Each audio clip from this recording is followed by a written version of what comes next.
Welcome back to Extra Literary Affairs.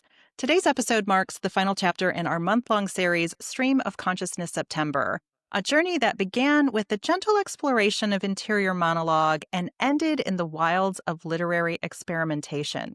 We've moved through 4 Stream of Consciousness works from around the world, and with each story, the writing has grown just a bit more elusive, increasingly complex, and, Joey, without a doubt, more demanding of the reader.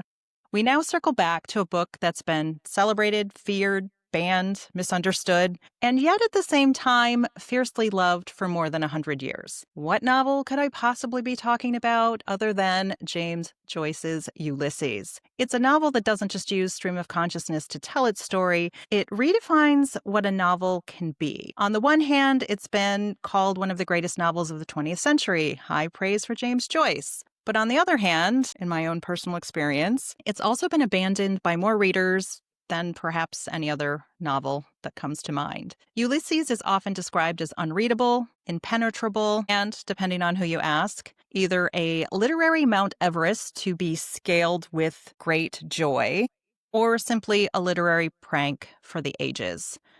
But how do you actually read Ulysses? If you've made the commitment to do so, what if the problem isn't the book itself, but the way we approach it? In today's conversation, Joey and I will explore the varied paths readers have taken to access Ulysses over the last 100+ years. There's a lot of evidence about various paths people have taken. Some lean on annotated editions, 1,000 footnotes, they join reading groups. Others simply listen to the audiobook to soak in the lyrical phrasing and relish in the storytelling. Perhaps others trust their instinct and embrace the confusion and difficulty.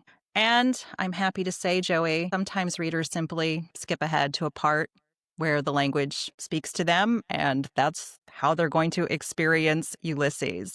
There seems to be really no end of variation in the ways that you can explore this text. Choose your own adventure. Joey, I'd like to talk about what makes this novel so challenging and why that challenge might actually be the point. Well, for anyone who is familiar with Ulysses or with James Joyce, you probably already have a sense of Ulysses if you haven't even read it. Maybe you've seen passages from it. Each chapter or book, because it's modeled after the Odyssey, of course, the Roman Odyssey, Ulysses. So it is separated into 18 books, and they all have different styles of writing for the most part. They're called schemas, or you can look up if you're really interested. I did not commit them to memory, which James Joyce used to craft each of these chapters or books.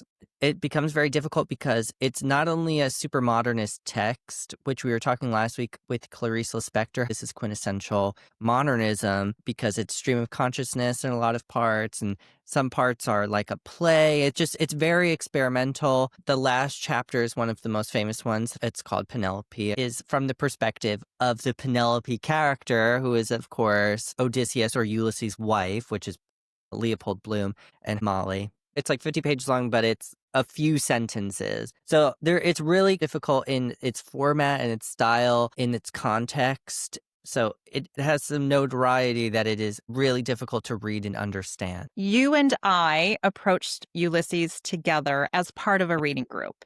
There were what I will call serious, hardcore, scholarly readers in there who had the annotated book. They looked up the papers. They could quote chapter and verse of all of the quote-unquote experts. I took a slightly different approach, which led to much joy for me, i.e. listening to it as an audiobook and just listening to the beautiful phrases and the lyricism and getting wrapped up in all these beautiful images that when I tried to read it with my eyes, an entire page could be a sentence. And I'm like, wow, that's a lot. But as a audible experience, when you could hear it, it was easier to follow along in the story. And I really appreciated that. Joey, if you think back to the first time that you were exposed to Ulysses, what did that feel like to you? Why did you want to read this in the first place? Well, I had not read it or tried to read Ulysses prior to that book group. I already owned it, different edition, which is like a very late 80s, early 90s looking cover. The reason why I want to read is because I studied English literature. So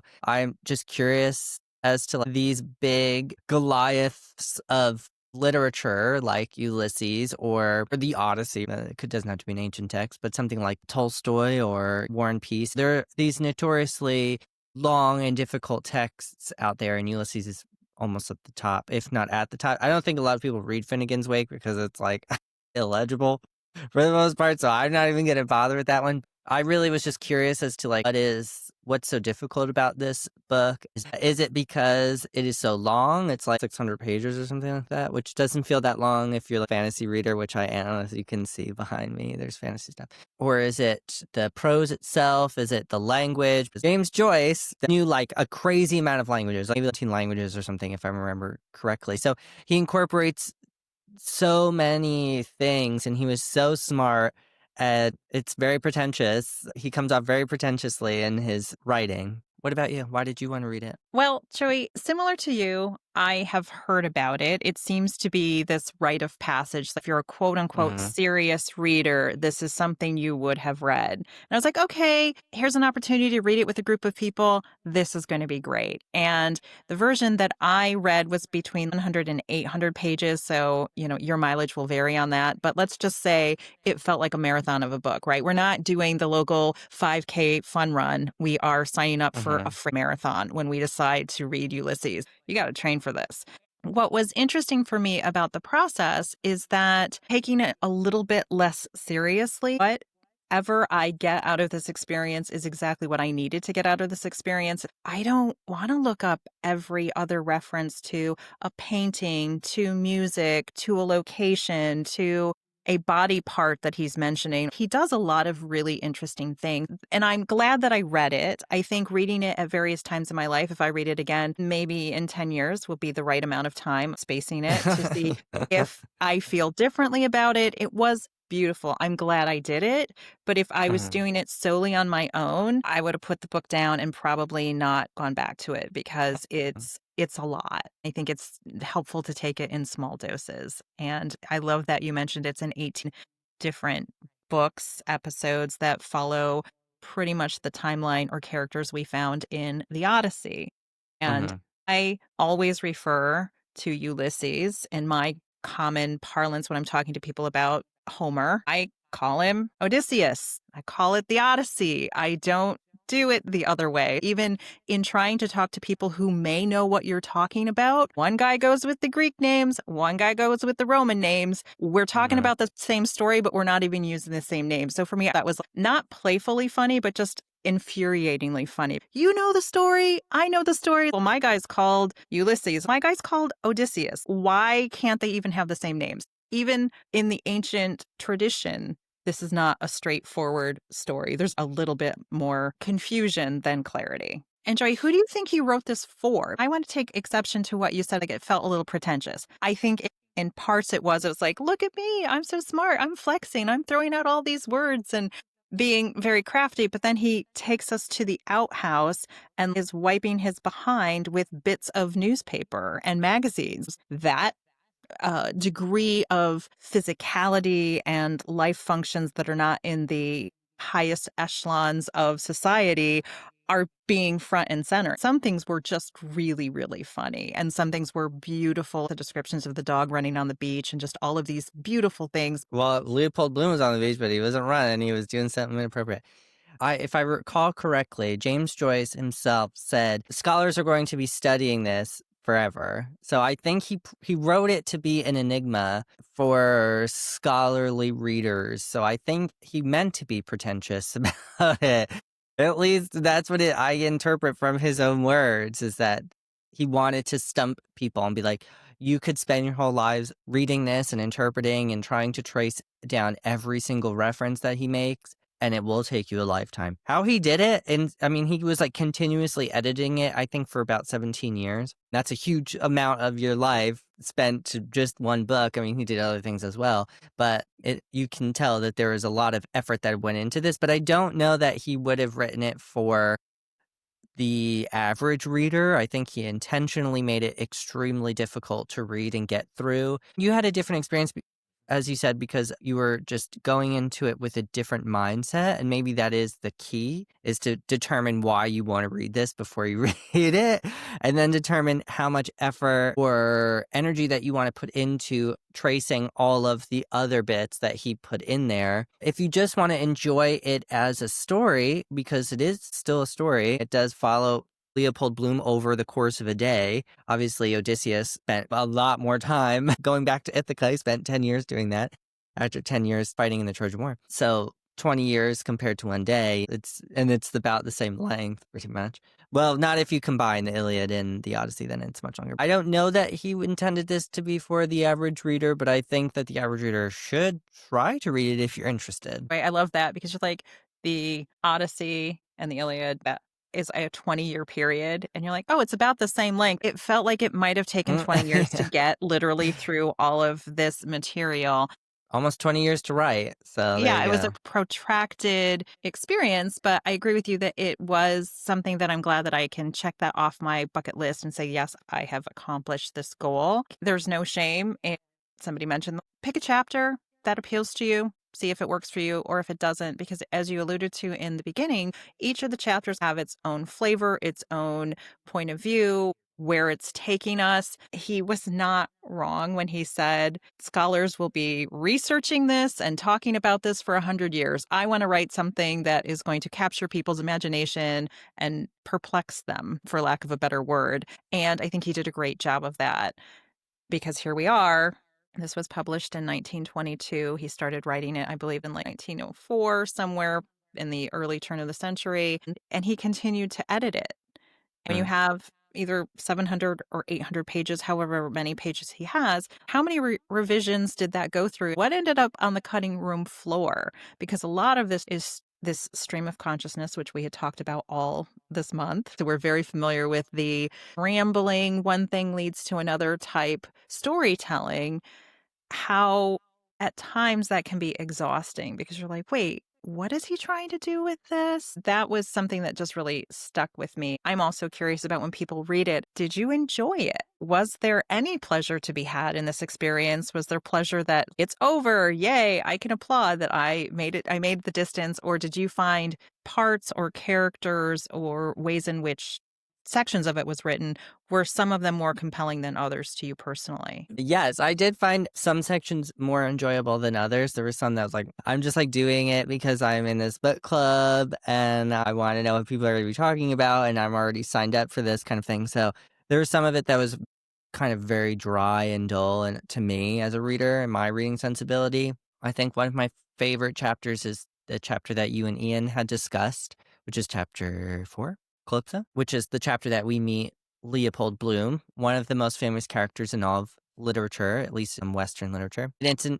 exciting sort of chapter because if you're more well versed in the literary world, then you have at least heard probably of Leopold Bloom, and you certainly heard of Ulysses. So it's sort of fun to experience that for the first time, to see where did this character come from and all of his idiosyncrasies. Obviously, he loves some very odd things that we don't normally say out loud. It's a little odd. There is this weird juxtaposition between what you were saying before, Jennifer, that you have this very highbrow literary novel that encapsulates these sort of grotesque, lowbrow things like toilet humor and his love of kidneys and how they sort of have a slight urine taste to them even after cooking. I don't know why anyone would enjoy that, but Leopold Bloom sure does. I mean, obviously there's a lot. It's a long book and there's a lot going on in there, but yeah, it's kind of strange in that sense. Yeah, Joey, I appreciate you say that because I'm rethinking about the experience in the lens of if you're a writer and you're like, I'm going to make something that's really complicated. And the reason I say this, Joey, is that I recently read the first volume of Proust's very long 7 million words. I don't know. It's a lot. The scholars say that he said, I want to make a specific type of novel and I wanted to have all of these references references to art and to music and to literature and to history and places and plants and flowers and trees. It's like the Encyclopedia Britannica got ripped through a shredder and he just picked a thing out. It's like, yes, I am going to go on flowers today and I'm going to write 15 pages about these beautiful flowers. It's beautiful writing. And I feel Joyce was a little bit in that way of like, okay, there's a lot going on in my head and I am going to spell out for the world the extent of my lifelong learning. And he just mapped it all out. And I do appreciate that when this was written, it's modernism. One of the things that they're reacting to is we want to break the mold. We want to be different than the standard storytelling style in the past. Well, in that case, he knocked it out of the park, right? This is like nothing else that was going on at that time. And I think it's worthwhile to note that. One question that also came up for me is if you don't know anything about the politics or what life was like in the early 1900s in Dublin, Ireland, does it matter? Does that take away from the experience of reading it, or does it really not matter? I feel like it depends on the type of reader that you are. I think you could benefit from the context, knowing about traditions in alcohol consumption and the efforts to get rid of that in Ireland at this point, because there is references to that tradition. You buy around and then you buy around and then you're just drunk, and then trying to get rid of that and replace it with something different. That's just one very small thing in a text that is full of references. Maybe pick and choose what is most interesting to you. If you read something, you're like, oh, I don't know what this means, but it seems like maybe this is something I'm interested in, then I would say probably pursue it. Unless you're going to seriously study this text, like, and you want to be very scholarly about it, it would take you 10 years, if not more, to go through every single reference. What I will say that would benefit from that is reading the Odyssey, the Homeric epic poem first, Emily Wilson's translation, preferably, which we talk about all the time.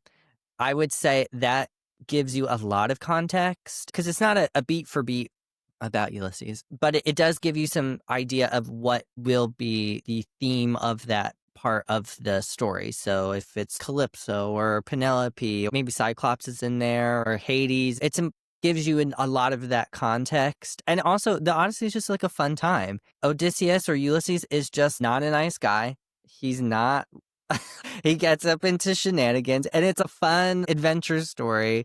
It's just a little silly. I mean, everything comes back to these Greek myths, especially the Homeric epic poems. That's what I would say, is read the Odyssey first. Joey, I love that. I know that somewhere in 2026, I have a prediction. You know, the Oracle has spoken to me. I have a prediction that we are definitely going to do some Greek myths. We're going to dive into either the Odyssey or the Iliad or some of these associated more modern retellings of these myths because they're so luscious. We just really enjoy them. So I appreciate that as a recommendation of what should I do to prepare myself to dive into Ulysses. And I think as you'll recall, when we had Ian on the show, he was saying that he lived in Ireland as a young person. Some of these allusions were very clear to him based on his cultural context. But because he had not read the Odyssey, he felt that he was missing some layers of meaning, that after reading the Odyssey, he probably will come back to this text in a very different way.